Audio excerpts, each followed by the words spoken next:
People. Que pasa, suck, say what they do. Welcome to Crime Time News, where the difference is in the meds. Call it news with a buzz. This one is called the dirty junker them, the scumbag them. 2-foot puss, 2-foot hyena. It seems as if these new generation of thieves in Jamaica find every innovative possible way to rob people. They are always on the prowl. They are always looking out for unsuspecting victims. If you lay down careless, you are going to get FUCK.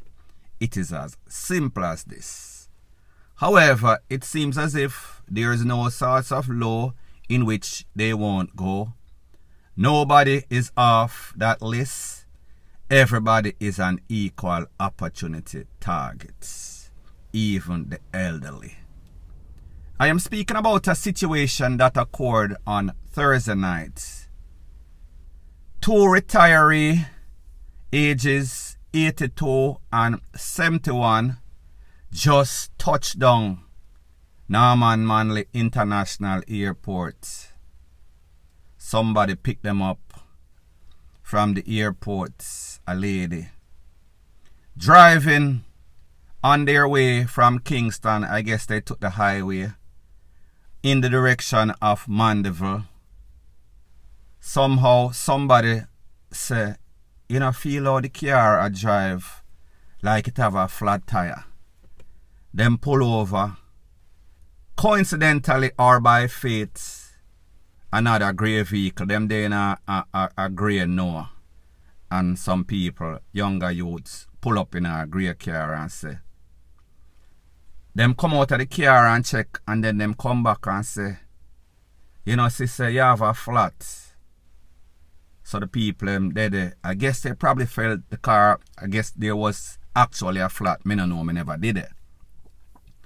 So anyway, the men in the car say, you know, so one tire shop up the road. They left. When they left, they came back. The car was disabled, meaning the vehicle with the elderly, the 71-year-old and the 72-year-old. The men them left, come back in the same vehicle. When the vehicle pull up, 2 other men jump out, alighted, brandishing a kitchen utensil. It is said that the 2 other men rob the 82-year-old and the 71-year-old of £600, about 6,000 Jamaican, a Samsung phone value about 250 pounds, and then a next Sony value at about £100. They then jump in the vehicle, take with themselves, speed off. Now people, here's the thing. And I don't want to say that the driver of this vehicle that pick up these 2 people have anything to do with it. But I've seen and heard stranger things. People get flat tire all the time. People get robbed all the time. Especially at that Clarendon Park. However, knowing that main road that I know, there's always bomber-clad car traffic I go through. People, excuse the French, when I know say me have ADD, so therefore whenever I can't express myself, me get frustrated and just yell out. So anyway, me just say, knowing that place like how I know that place, there's always all sorts of traffic I pass through. So for somebody to rob somebody, especially at knife point, those persons must have been very brave. However, we know that these criminals in Jamaica, them brazen. But me just say, how is it that 2 young men left at first, scope out the vehicle. Now we know that people are always doing random stuff. It is a crime of opportunity. Like me say, random. Them pass, probably see the suitcase them in the car. See are some elderly people. See the driver is a woman. Maybe they left. Them go talk to two other crook down the road. And them say, they don't know, say, we see one vehicle broke down with some old people. Look at them come from foreign. And then the two other friends say, I ain't not try to stick them up or nothing. But I don't know, say, we poor and broke. We not told. And them say, alright, I'm go inside for some sorts of kitchen utensil. And then them come back out and then them come and rob the people. People, me never did it. I am not a part of the conspiracy. Me just a talk about any sorts of possible. So therefore, them come back and them do. Them rob these poor old people and them take for themselves. Now people, like me say, all three person, the 82-year-old, the 71-year-old, and then the driver, a female, a woman. Maybe all of them are victim because they stole a pouch, her pouch, with her driver's license, credit card, and about $8,000. So maybe all of them are victim. But me just say, you can't underestimate. You can't say, yeah, I saw it go. You have to think different when you think about Jamaica and how people stay. The fact that we've seen many stories in which people come from foreign and them own family member, pick them up at the airport, get jacked up on the road just like this. And even sometimes when the people them send a whole bunch of money to build some sorts of house, these people also end up losing their lives. So therefore, it is not possible. Me just say we have to think outside the box. We have to think all possibility until we can clear other persons. Now people, here's the thing. The average thief or even gunman that probably come off of some sorts of mission. See two people, 70 and 82-year-old, 71 and 82-year-old, broke down. You know, so the average thief or the average murderer wouldn't help these people, and even if them now go stop because them come off of some sorts of mission, them are going to leave it alone. So me just say, even the average criminal would not stoop so low to see 72-year-old or the frig, 71-year-old and 82-year-old people broke down with the next woman in the vehicle. Them have kids, them have mother, them have grandmother. Them are going to have some sorts of sympathy. So it just tells you the type of low life that is in Jamaica that you pass. You tell the people them set the tire shop down the road. You left and you come back with two other friends, make 4 hours, and then on jack up these people. I have to wonder where in this whole conversation did they lose focus, meaning the 2 young men or the 4 young men in the vehicle, that it turned from help and assistance and doing your civic duty as a decent human being to come back and rob the old people them. Now people, remember, these 2 people live in a UK, I guess for a couple of decades. In all the couple of decades that they've been living in the UK, them never get robbed one single time. However, them come from Jamaica, go through customs, go through immigration, jump in the car, jump on the toll, and within a couple hours after them touch down at Jamaica, them get robbed. People, do you see how bad the situation is? The probability and possibility that you spend 30, 40 years over UK, never get robbed one time. You come to Jamaica for less than 2 hours and you get robbed. People, these youths, them different. Be very careful about the people that pick you up from the airport, including family member. If you have a family member, that family member is not going to school, that family member is not learning any sorts of trade, that family member don't have any sorts of business, That family member is not gainfully employed. That family member always have the nicest things, have on the nicest clothes, always I beg you. Those are red flags. Listen, you might not want that family member to pick you up from the airport or even know when you come in at Jamaica. At best, if you keep her from them, it is best for your safety and well-being. Now people, don't get it twisted, don't get it misconstrued. Most Jamaicans are honest. Well, not most. A lot of Jamaicans are honest, legal, law-abiding, decent, tax-paying citizens. However, a lot of them are not.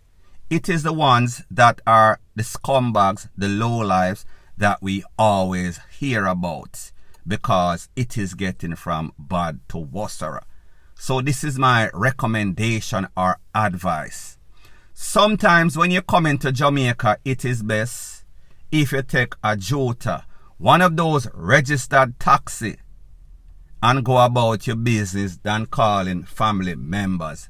Because at the end of the day, even though it might be cheaper to call them, you are going to lose out in the long run. You stand a possibility.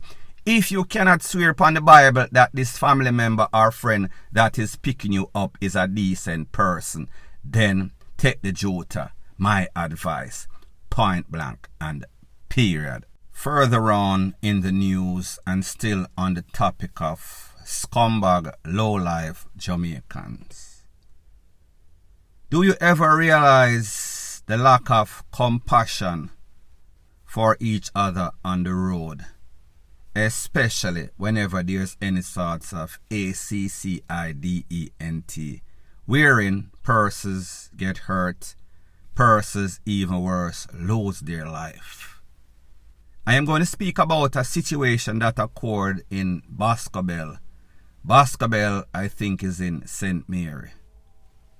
A young man, a driver, he was going home. He just had a round robin. He made some money. He had decent amount of cash on him. While he was driving, he lost control. Crashed. Passers-by, other drivers saw what happened. People come out. This man was in a very unconscious state. blood all over his body. However, like most Jamaicans, whenever anything goes down, they are doing it for the gram. They are getting the video to share on social media. And since I am the recipient of a lot of those videos, I am equally guilty. So therefore, I am to be blamed too. I am a part of the problem. However, the bigger problem in this situation is that when this man was unconscious, don't know if somebody that was coming from that same round robin, it is said that he was coming from a round robin, saw that, I knew that he made some money, he had some cash, or just peeping at the vehicle, saw the cash. This man decided that he is going to come up with a diabolical, intricate plan or plot to see how he can achieve this money. This man, in the presence of the popo, said that, yeah, you know, say I'm a family member, me I'm cousin, whatever the case is. He was given the cash and he was also given that cell phone and said he was going to make a call to other family members, mother or so, to alert them. Say, listen, your son just got in a bad accident. He is unconscious. The man took the cash, put in his car, made a phone call from the victim's phone, say I call somebody. Don't know if he was playing reenactment of actually trying to help out a situation. However, he was gone with the cash, gone with the cell phone. This man was unconscious, eventually lost his life. This man did not care about the fact that, yo, look how the man lose his life, unfortunately. At least make him family member get back the phone. At least leave the cash. Should in case him have kids that they can use this money for a worthwhile cause. No, it is all about me. It is all about being a lowlife. It is all about being a scumbag. Point blank and period. Now people, you know that it is almost impossible to speak about lowlife and scumbags in Jamaica and not mention one politician. No, I am not speaking about Daryl Vaz. I am speaking about the man that is at the epicenter of scumbagism, lowlifeism, bullyism. Yes, you guessed it, Mr. Everall Warmington. Apparently, in a voice note that is circulating all over social media, somebody called him and was inquiring about what is going on as it pertains to him being a minister of a specific portfolio. I am not speaking about the hog portfolio. I am speaking about the works or wherever he works. People, I am going to let you take a listen, take a look to this voice note, and then I am going to give my piece. Hello. Hello, good afternoon, Mr. Warmington. Yes, ma'am. My name is Shoshana Small. I'm calling from BATV. The what? From Business Access TV. Yes. Yes, I'm calling to get a response from you. Read the strike that's happening. It's still on. Ma'am, don't call me after any damn nonsense. If there's a strike, just speak to contractor workers. Don't call me as a minister after damn nonsense. He wants the government to intervene and you're the minister of work. The government employee. Don't call me on my phone. Get off my phone. Now people, there's a saying and it goes something like this. When somebody shows you what they are, believe them. You should not expect anything from a hog than a grunt. He is always going to do whatever is in his natural instinct. You can take this hog out of the sty, bathe him, wash him off with a fireman hose, put lipstick and designer clothes, Prada shoes on him, him a go still be a hog. And the same thing applies as it pertains to Mr. Everall Warmington. Now people, this man is what you call bipolar. This man is what you call of temper tantrum. Like me say, if you mix a caveman and the Tasmanian devil, it would come out to be Everall Warmington. Notice when the phone call or the conversation starts, the introduction, he was okay. However, if you ask him any sorts of question, it is as if you press a button. It is as if you step on him, and when you step on him, you are going to get shook. And people, we have seen this display over and over again. It tells you that this man does not care. This man can never be held accountable, won't be held accountable. And when you look at the present government, not saying that the PNP is any better, you realize that Andrew Holness and his other MPs, his other politicians, including Dirty Darrell, they always facilitate the FUCKRY. This is the way that he acts in Parliament, and it is acceptable. Because we know that Jamaica is a kangaroo, Jamaica is a clown government.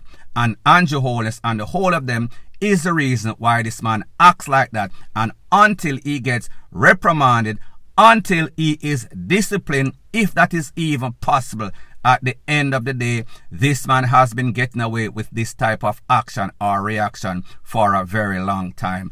If he is to change, it is only going to be for the Wassara.